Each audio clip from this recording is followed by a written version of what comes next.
all over the world. Can I welcome, we have foreign ministers and representatives from over 40 countries. እዚህ ሆርሙዝ የተሰኘ ሰርጥ ያሰባሰባቸው የአንድ መስመር መዘጋት ያገናኛቸው 40 ሀገራት ለምክክር ተቀምጠዋል። ምንና ድርግ ኢራን የዓለምን ኢኮኖሚ ያገተችው አንቃ የያዘችው ወሽመጥ የዓለምን የኢኮኖሚ ወሽመጥ ቆርጦታል እያሉ ነው። እንግሊዝ ያሰባሰበቻቸው ደግሞም ከ40 በላይ ይሆናሉ የተባለላቸው ሀገራት እንዲህ ያለ መሰባሰብ አድርገው አያውቁም። ፈረንሳይና እንግሊዝ ጃፓንና ካናዳ የተገኙበት አሜሪካ ግን የሌለችበት ዓለም አቀፍ ስብሰባ ሲካሄድ ምናልባትም ይህ የመጀመሪያው ሳይሆን አይቀርም። እናም ጠቅላይ ሚኒስትር ኪር ስታርመር ብለዋልና የውጭ ጉዳይ ሚኒስትራቸው ከ40 በላይ ሀገራትን ጠርተው ብጤዎቻቸውንም ሰብስበው ታዩ። ከዚህ ስብሰባ በፊትና በኋላ ግን አንድ ሰው በዓለም ፖለቲካና ጦርነት ላይ ስማቸው ገኖ ይጠራ ነበር፣ ዶናልድ ትራምፕ። እሳቸውም የሚናገሩት ብዙ ነበር። እኛ ሆርሙዝን ለማስከፈት 48 ሰዓት በቂያችን ነው፣ የማንንም እገዛ አንፈልግም፣ የዓለምን ግዙፍ ጦርና ውስብስብ ወታደራዊ ቴክኖሎጂ ያሰማራን መሆናችን ተረሳ ወይ አሉ። ድንገት ሐሳባቸውን ቀየሩትና ኢራኖች እንደራደር ብለውኝ 5 ቀን ሰጥቻቸዋለሁ እንጂ አጠፋቸው ነበር ሲሉ ተደመጡ። ኢራኖች የአሜሪካው ፕሬዝዳንት እየዋሹ ነው፣ የጠየቅነው አንዳች ሽምግልና ቢኖር የፋርስ አምላክ ይፋረደን፣ የሆርሙዝ መስመር ይከፈታል ከተባለ አሜሪካና እስራኤል ድብደባቸውን ማቆም ብቻ ሳይሆን ለፈጸሙት ወረራም ካሳ መክፈል አለባቸው አሉና የድርድር ነጥቡን ሰርጡን እንደዘጉበት ሸምቀቆ አጠበቁት። በዚህ ጊዜ ትራምፕ ይችን ሀገር ወደ ድንጋይ ዘመን ልቀይራት ነው ሲሉ ዛቱ። አውሮፓዎችም ኑ እስኪ ተባብረን ኢራንን እንውጋት፣ ባህር ኃይሎቻችንም ይሰማሩና በዚያ ሰርጥ ውስጥ ይፋለሙ ሲሉ ጥሪ ያቀረቡላቸው። የአውሮፓ ጎበዛዝትም እንኳን የባህር ኃይላቸውን ሊልኩ ይግረማችሁም ብለው የአየር ክልላችንም የአሜሪካ አውሮፕላኖች ዝር እንዳይሉበት ሲሉ ዝግት አደረጉት። በዚህ ጊዜ ትራምፕ እያንዳንዱን መሪና አገር በስም እየጠሩ ማጣጣል ጀመሩ። የፈረንሳዩን ፕሬዝዳንት ያ ሚስቱ መንጋጭላውን በጥፊ የምታጮልለት ሰውዬ ሲሉ ዘለፏቸው። የእንግሊዙን ኪር ስታርመርን የሚገባህ ከሆነ እኛ ያንን ሰርጥ አንጠቀምበትም፣ የማታውቅም ከሆነ እኛ ከውጭ ሀገር ነዳጅ አንገዛም፣ ከፈለግህ ሄደህ ተዋግታ አስለቅቀው አሏቸው። ዊ ዶንት ኒድ ኢት፣ ሆርሙዝን ዛሬም ነገም አንፈልገውም። The United States imports almost no oil through the Hormuz Strait and won't be taking any in the future. We don't need it. We haven't needed it and we don't need it. ድሮም የመውጫ ስትራቴጂ አልነበራቸውም የሚባሉት ትራምፕ ጦርነቱን እንደመጀመራቸው መጠን የሚተባበራቸው ብቻ ሳይሆን የሚያመልጡበትን መንገድ ሲጠፋቸው እኛ እኮ ስለ ሆርሙዝ አያገባንም ብለዋል። በእርግጥ ኢራን ዓለምን እያንቀጠቀጠችበት ያለው ድሮኗ ወይም ሚሳኤሏ አሊያም የሚፈራው ኒውክለሩ አይደለም። ለቴህራን ትልቁ ትጥቅ ተፈጥሯዊው የሆርሙዝ ሰርጥ ሆኗል። ጥያቄው አሜሪካ በእርግጥ የሆርሙዝ መዘጋት አይጎዳትም ወይ የሚለው ብቻ አይደለም። እንግሊዝ ያሰባሰበቻቸው ከ40 በላይ የሆኑት ሀገራትስ ይህንን ማስከፈት ይቻላቸዋል ወይ? የውጭ ጉዳይ ሚኒስትሯ ከዌስት ሚኒስተር ሲናገሩ ይህንን ሰርጥ ለማስከፈት ሁሉንም አማራጭ እንጠቀማለን ብለው ነበር። ይህ ንግግራቸው ወታደራዊ አማራጭ አለበት ወይ የሚለውን ያብራራ አልነበረም። ሆኖም የእነዚሁ ሀገራት የመከላከያ መሪዎች እንደገና ለብቻቸው በእንግሊዝ ሰብሳቢነት ሊገናኙ ነው ሲባል እሳትና ብረት ጠረጴዛው ላይ አሉ እንዴ የሚልን ጥያቄ አስነስቷል። ቁም ነገሩ ወታደራዊ አማራጩ ሲያዋጣሉ የሚለው ነው። ይህ ሁሉ ካልሆነ ታዲያ ሆርሙዝን የሚከፍተው ወይም የሚያስከፍተው ማን ነው? ይህንን ጥያቄ ለመመለስ መጨነቅ አይገባም ያሉ የሚመስሉት የእስራኤሉ ጠቅላይ ሚኒስትር ቤንያሚን ኔታንያሁ ዓለም ስለ ሆርሙዝ አይጨነቅ፣ የቀይ ባህሩን ባቤል መንደብንም ሰርጡን ይተወውና ሌላ የነዳጅ ማስተላለፊያ መስመር ይከተል፣ እሱንም እኔ ልጠቁማችሁ ብለዋል። ያቀረቡት ምክር ሐሳብ የማይፈጸም ወይም የማይሞከር ነው ማለት አይቻልም ያሉ ሰዎች አምና በጋዛ ጦርነት ሲካሄድ የኢራን ሁቲዎች የእስራኤልና የአሜሪካን መርከቦች እያገቱ እያሳደዱ መክረማቸውን፣ ዘንድሮ በኢራን ውጊያ ሲከፈት ቴህራን ለመጀመሪያ ጊዜ ሆርሙዝን መዝጋቷን ያነሳሉ። ባቄላዋ ውላድራ ልቆረጠም ማለቷን ያስተዋሉት ጠቅላይ ሚኒስትር ኔታንያሁ መፋዘዝ አያስፈልግም፣ ቀይ ባህርንም የፋርስ ባህርንም እንተዋቸው ብለዋል። አዋጭነቱ ላይ የተጻፉ ጽሑፎች ሙግት አላቸው። እነዚህን ነጥቦች በማንሳት ስለ ሆርሙዝ ዕጣ ፈንታ ጥቂት ነገሮችን እናገላብጥ። ስትራቴጂካዊውን ሰርጥ በአንድ ጥግ ላይ ሆነው የዘጉት ኢራኖች የባህር ላይ ኬላ ያቆሙበትን አስደናቂ ሰሞን እንመልከት። በቅድሚያ ግን ሆርሙዝ ተዘጋ ሲባል እንዴት ነው ከሚለው እንነሳ። The Strait of Hormuz is a narrow stretch of water that links the Persian Gulf to the rest of the world. About a fifth of the world's oil flows through it. That's the world's produced oil, the world's... የዓለምን 1/5 ነዳጅ የሚያስተላልፈው ጠባቡ ግን ደግሞ ስትራቴጂካዊ የሆርሙዝ የውሃ ሰርጥ የባህር ላይ ኬላ የሚል ስያሜ ያለው ነው። ይህንን ኬላ ያቆመው ደግሞ የኢራኑ አብዮታዊ ጦር IRGC ነው። ይህንን የውሃ መስመር ላንቃውን ዘጋው ሲባል በባህሩ ላይ የሚያልፉ መርከቦችን በፍጥነት የሚያጠቁ ጀልባዎች፣ ድሮኖችን፣ ጸረ መርከብ ሚሳይሎችን ተጠቅሞ እርምጃ ወሰደ ማለት ነው የሚለውን የጻፈው ጄምስ ሬኖ በዘ ኢንዲፔንደንት ጥልቅ ትንተናው ሌሎች አሃዛዊ እውነቶችን ይጨምርልናል። ኢራን ይህንን የባህር መስመር ያለኔ ፈቃድ የማይንቀሳቀስ ተፈጥሮ ነው ብላ ከዘጋችው ጊዜ ጀምሮ በቀጥታ 23 ጥቃቶችን በንግድ መርከቦች ላይ ፈጽማለች። ይህ ከውጪ ከሰማይ ወይም ከባህሩ ዳርቻ ላይ በመሆን የተፈጸመ ጥቃት ነው። ከዚህ የከፉ ነገሮችም በዚያ ጉደኛ ባህር ውስጥ ተከናውነዋል። የኢራን ጦር በንግድ መርከቦች መተላለፊያ መስመሮች ላይ የባህር ውስጥ ፈንጂዎችን ቀብረዋል። ይህም የውጭ ሀገር የባህር ኃይሎች በፍጥነት ለማጽዳት የሚቸገሩበትን ድብቅና ከፍተኛም አደገኛም ሁኔታ ተፈጥሯል ተብሏል። በተራሮች ወይም በሜዳማ ቦታዎች ላይ ብቻ ፈንጂ እንደሚቀበር እየሰሙ ለኖሩ የየብስ ዓለም ዜጎች ይህ እንግዳ ሊመስላቸው ይችላል።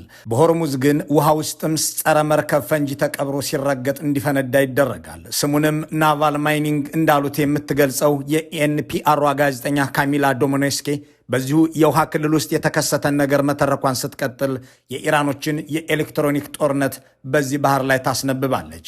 ይህ ኤሌክትሮኒክ ወልፌር እንደ ሳተላይት ማታለያ ወይም ስፑፊንግና GNSS ያሉ ዘዴዎችን በመጠቀም የነዳጅ ጫኝ መርከቦችን የጉዞ አቅጣጫ መጠቆሚያ ዘዴዎችን ለማስተጓጎል ጥቅም ላይ እየዋሉ ነው። ይህም ጠባብ የሆነውን ያንን ጠባብ ሰርጥ ልለፍ ቢሉ መስመራቸውን ትተው እንዲሄዱ ወይም የጉዞ እቅዳቸው እንዲዛባ ያደርጋል ነው ነገሩ። ሌላኛው የሆርሙዝን መዘጋት ውጤታማ ያደረገው ዘዴ ደግሞ የመርከቦች ኢንሹራንስ እንዲንር ማድረግ ነው። ጥቃት ይደርስብናል በሚል ፍርሃት ምክንያት ዓለም አቀፍ የመድን ሰጪ ድርጅቶች የጦርነት ስጋት ዋስትናን ሽፋኑን ሰርዘውታል። እናም ያለ ኢንሹራንስ ሽፋን አብዛኞቹ የመርከብ ባለቤቶች ወደ ፋርስ ባህረ ሰላጤ ለመግባት አልፈቀዱም። ይህም መደበኛው የነዳጅ ጫኝ መርከቦች እንቅስቃሴ ከ70 እስከ 100% እንዲያሽቆለቁል አድርጎታል። ሆርሙዝ ተዘጋ ሲባል ልጓዝ ብሎ የሚነሳ መርከብ አንድም ኢንሹራንስ የሚገባለት የለም ወይም በኤሌክትሮኒክስ ዘዴ GPS እንዳይሰራለት ይደረጋል። ደፍሮና ቀንቶት ወደ ሰርጡ ቢገባ ደግሞ በድሮንና ሚሳይል ይመታል። ከነዚህ አልፎ ቢሄድ የተጠመደ የውሃ ውስጥ ፈንጂ ነቅቶና ተቀባብሎ ይጠብቀዋል ማለት ነው። ይህ በመሆኑም በቀን ከ9 እስከ 11 ሚሊዮን በርሜል የሚደርስ ነዳጅ ከዓለም አቀፍ የንግድ ፍሰት ውስጥ እንዲቀንስ ሆኗል። ይህንን ጦርነት ጀምረው ሆርሙዝን ለመዘጋት የዳረጉትና ወር ዊዛውት ስትራቴጂ እየተባለ የሚጻፍባቸው ዶናልድ ትራምፕ የባህር መስመሩን ስለማስከፈት በተለይ የኔቶ ሀገራትን እንተጋገዝ ሲሉ ከርመው በመጨረሻ እንደውም አላቅላችሁም አሜሪካ እኮ ይህንን የባህር መስመር ተጠቅማበትም አታውቅ፣ ደግሞም እኮ እኛ ነዳጅ ከውጭ አንገዛም፣ ይህ ባህር ሰርጥ ተከፈተ ተዘጋ የእኛ ጉዳይ አይደለም፣ ከፈለጋችሁ ከእኛ ነዳጅ ግዙ፣ ካልሆነ ሄዳችሁ ከኢራን ጋር ተዋጉ፣ ሆርሙዝን ማስከፍቱት ብለዋል። The countries of the world that do receive oil through the Hormuz Strait must take care of that passage. They must cherish it. They must grab it and cherish it. They can do it easily. በሆርሙዝ ሰርጥ በኩል አልፎ የሚመጣን ነዳጅ የሚቀበሉ የዓለም ሀገራት ያንን መተላለፊያ መንከባከብ ይገባቸዋል። ሊንከባከቡት፣ ሊጠብቁትና ሊይዙት ይገባል። በእውነቱ ይህንን በቀላሉ ሊያደርጉት ይችላሉ። እኛ እናግዛቸዋለን። ነገር ግን በእጅጉ ለሚፈልጉት ነዳጅ ሲሉ እነሱ ተነሳሽነቱን መውሰድ አለባቸው። ስለዚህ ነዳጅ ማግኘት ላልቻሉትና አብዛኞቹ የኢራን መንግስትን ለማስወገድ በምናደርገው ጥረት ውስጥ ለመሳተፍ ፈቃደኛ ላልሆኑ ሀገራት አንድ ምክር ሐሳብ አለኝ። የመጀመሪያው ነዳጅ ከአሜሪካ ግዙ። እኛ ጋር በቂ እንደውም በጣም ብዙ ነዳጅ አለ። ሁለተኛ ትንሽ ዘግይቶ የመጣ ድፍረት ይኑራችሁ። ቀደም ብለን እኛ ስንጠይቃችሁ ከእኛ ጋር መሆን ነበረባችሁ። አሁን ግን ወደ ሰርጡ ሂዱና ዝም ብላችሁ ያዙት፣ በቃ ጠብቁት፣ ለራሳችሁም ተጠቀሙበት። ኢራንን በመሰረቱ አድቅቀንላችኋል። በኢኮኖሚም በውትድርናም ከባዱ ስራ ተሰርቶ አልቋል። ስለዚህ አሁን ቀላል ይሆንላችኋል። Go to the strait and just take it, protect it, use it for yourselves. Iran has been essentially decimated. ፕሬዚዳንት ትራምፕ ኢራን የገባሁት የኒውክለር ትጥቅ ላስፈታ እንጂ የተዘጋ ሰርጥ ላስከፍት አይደለም ካሉ በኋላ የውሃ መስመሩ መዘጋት ነዳጅ ለማታስገባው አሜሪካ እርባና እንደሌለው ገልጸዋል። ባለሙያዎች ግን ይህንን የፕሬዚዳንቱን ንግግር አለማወቅ ሲሉ ተችተውታል። ሰንዴይ ጋርዲያን የአሜሪካ ኢነርጂ ባለስልጣንን ዋቢ አድርጎ ትራምፕ ሰርጡን ተጠቅመንበት አናውቅም ቢሉም የፈረንጆቹ 2026 ከገባ ጊዜ ጀምሮ ብቻ ከ400,000 እስከ 500,000 በርሜል የሚደርስ ነዳጅ በየቀኑ ታስገባ ነበር ይላል። ይህም አሜሪካ ከውጭ ከገዛችው ድፍድፍ ነዳጅ 2% ከአጠቃላይ የአሜሪካ ነዳጅ ግብይት ደግሞ 7 በመቶ ይሸፍናል ሲልም የፕሬዚዳንቱን ንግግር ሐሰት ብሎታል። ትራምፕ የሆርሙዝ መዘጋት እኛን የሚመለከት አይደለም አንፈልገውም ቢሉምም በኢኮኖሚክስ እይታ አሜሪካ በቀጥታ ከሆርሙዝ ነዳጅን ባትገዛ የዓለም የነዳጅ ዋጋ የሚወሰነው በዓለም አቀፍ ገበያ ወይም ግሎባል ማርኬት በመሆኑ ተጎጂ ትሆናለች። ሆርሙዝ ሲዘጋ የነዳጅ ዋጋ በከፍተኛ ሁኔታ ሚነራል፣ ይህ ደግሞ በአሜሪካ ውስጥ ያለውን የዋጋ ግሽበት ያባብሰዋል።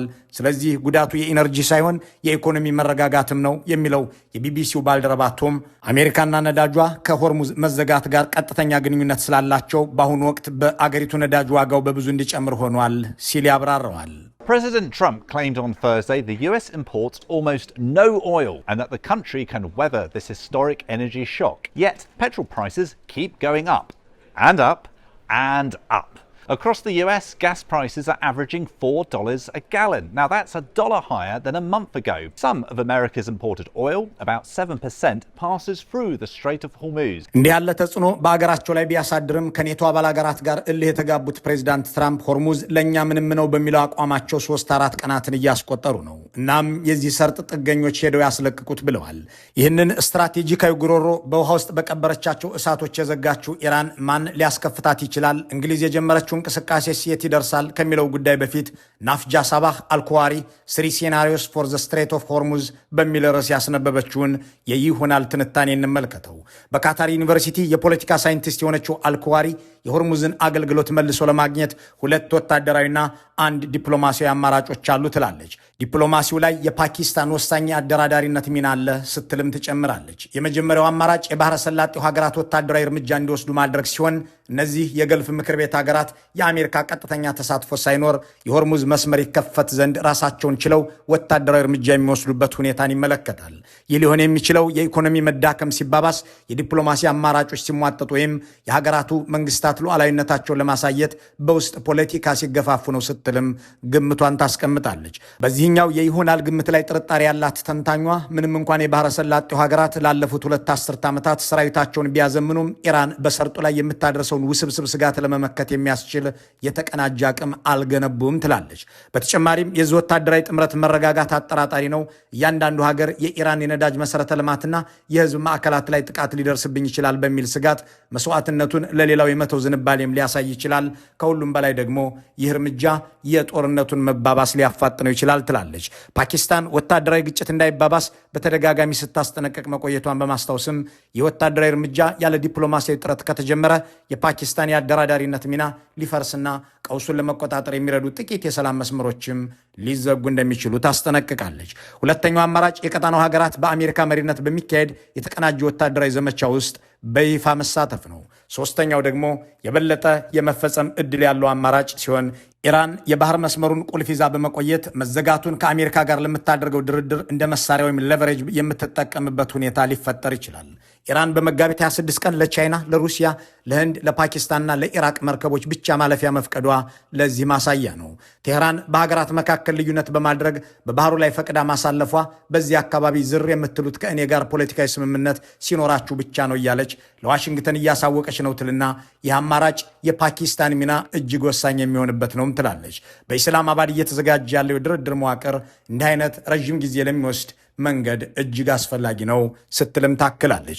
ከ40 በላይ ሀገራትን ሰብስቤ በኢንተርኔት መከሩህ የምትለው እንግሊዝ ደግሞ በጠቅላይ ሚኒስትሯ በኩል አጽንኦት የሰጠችው ወታደራዊ ጣልቃ ገብነትን ሳይሆን ፖለቲካዊና ዲፕሎማሲያዊ ተግባራትን ነው። ኪር ስታርመርም ከዚያች በዶናልድ ትራምፕ እሱ እኮ ዊንስተን ቸርችል አይደለም ተብሎ ካስተቸቻቸው አቋማቸው ፍንክቻ አይሉም። ይህ ጦርነት የኛ አይደለም፣ ተጎትተንም አንገባበትም፣ ስራችን ሆርሙዝን ስለማስከፈት ነው፣ እሱም ዲፕሎማሲያዊ አቅሞቻችንን አገላብጠን የምንፈጽመው ነው ብለዋል።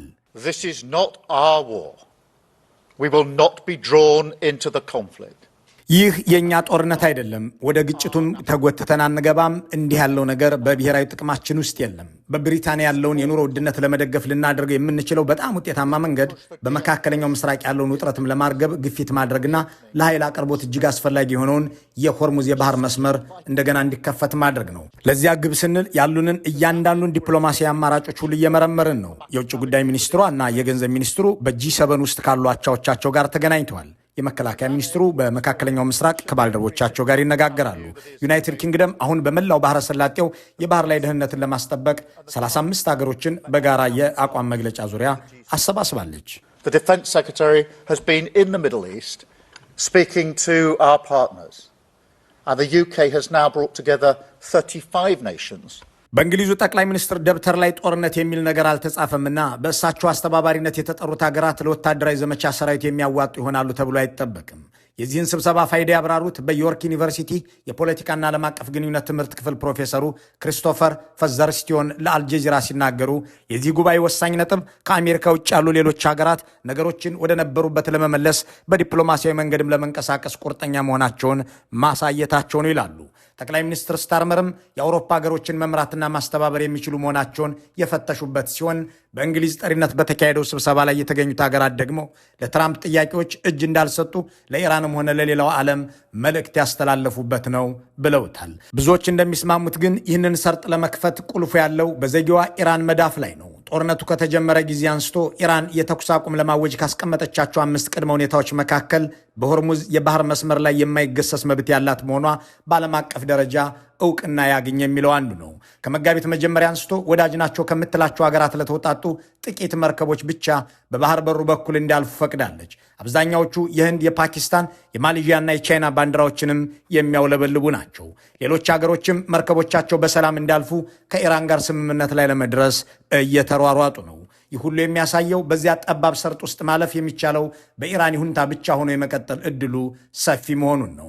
ባሳለፍነው ሳምንት የኢራን መገናኛ ብዙሃን አገሪቱ በባህር መስመር ላይ የሚያልፉ መርከቦችን የታሪፍ ክፍያ ለመሰብሰብ የሚያስችል ህግ ለማውጣት እየሰራች ሲሆን አብዮታዊ ጦሩም በመርከቦች እንቅስቃሴ ላይ ቁጥጥር ለማድረግ የታሪፍ መክፈያ ወይም እነሱ ቱልቡዝ ስርዓት መስራት ጀምሯል ብለዋል።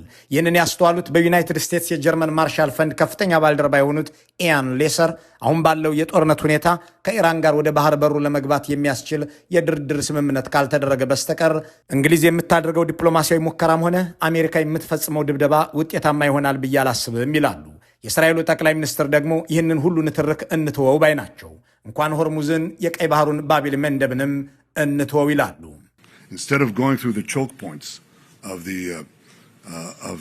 Hormuz Straits, መደረግ ያለበት ነገር ቢኖር በሆርሙዝና በባቤል መንደብ ሸምቀቆች ውስጥ እያለፉ ከመኖር ይልቅ አማራጭ መንገዶች እንዲኖሩ ማድረግ ነው። የማይስተጓጎል የነዳጅ ፍሰት እንዲኖር ለማድረግ የነዳጅ ቧንቧዎች እንዲሁም የጋዝ ቧንቧዎችና በአረብ ገብ መሬት በኩል ወደ ምዕራብ አቅጣጫ እንዲያልፉ ቢደረግ፣ በቀጥታ ከእስራኤል ጋር እስከ ሜዲትራኒያን ወደቦቻችን ድረስ እንዲዘረጉ ቢደረግ መፍትሄ ይሆናል። ይህ ሲሆን በእነዚህ የማነቆ ሸለቆች ውስጥ ከመቆየት ዘላለማዊ የሆነ ተለዋጭ መፍትሄ አበጀህ ማለት ነው። ይህ ደግሞ በእርግጥም ሊሳካ የሚችል ነው። ስለዚህ ይህንን ከዚህ ጦርነት በኋላ የሚመጣ እውነተኛ ለውጥ አድርጌ አየዋለሁ። የጠቅላይ ሚኒስትር ኔታንያሁ አማራጭ ኢራንን ትታችኋት እሷ የምታዛቸው የቀይ ባህር አካባቢ ኃይሎች ጋር መጋፋት ትታችሁ ወደ እስራኤል አቅጣጫ መውጫችሁን አዙሩ የሚል ነው። የባቤል መንደብ ሰርጥ መዘጋት እንደ ኢትዮጵያ ያሉ የአካባቢውን ሀገራት አስፈላጊነት የሚቀንስና በቀይ ባህር ዳርቻ ላይ ባሉ ሀገራት የጂኦፖለቲካዊ ተጽዕኖ ላይ ለውጥ ሊያመጣ የሚችልም አጀንዳ ነው። ይህን ሁሉን ተውና ከህንድ በተባበሩት አረብ ኤምሬቶች፣ ሳውዲና ዮርዳኖስ በኩል አድርጎ እስከ እስራኤልና አውሮፓ የሚደርስ መስመር ይኑረን የሚሉት ኔታንያሁ በተባበሩት መንግስታት ላይ ይዘውት በሚቀርቡት ዓመታዊ ካርታዎቻቸውም ላይ ሲያስረዱት ተስተውለዋል። እቅዱ በወረቀት ላይ ሲታይ አማላይና ጊዜም ወጪም ቆጣቢ ቢመስልም በተግባር ግን ሊተገበር የሚቸግረውን የሚሉ አስተያየት ሰጪዎች ማስረጃ ያስቀምጣሉ። በተለይ ሳውዲና እስራኤል መተማመን ላይ የተመሰረተ ዲፕሎማሲያዊ ግንኙነት ሊኖራቸው ይገባል ሲሉም ይሞግታሉ። የሆነው ሆኖ የዓለምን ጉሮሮ እንቅ አድርጋ የያዘችው ሆርሙዝ ንቅንቅ የማትልን ኢራንን የሚወዛገቡና መውጫ የቸገራቸው የሚመስሉትን ትራምፕን ቴህራንን በአሜሪካ ጉልበት መዋጋት የሚለውን ፖሊሲ እየተገበሩ ያሉትን ኔታንያሁንን ኑሮ ያስወደደባቸውን የዓለም ሀገራትን ከወዲህ ወዲያ እያደረገች ነው። ከሚዲያዎች ርዕስም ላይ የማትጠፋ ትልቅ ስም ሆናለች፣ በደማቁ የምትጻፍ ሆርሙዝ። መልካሙን ሁሉ በመመኘት በዚሁ እንሰናበታለን።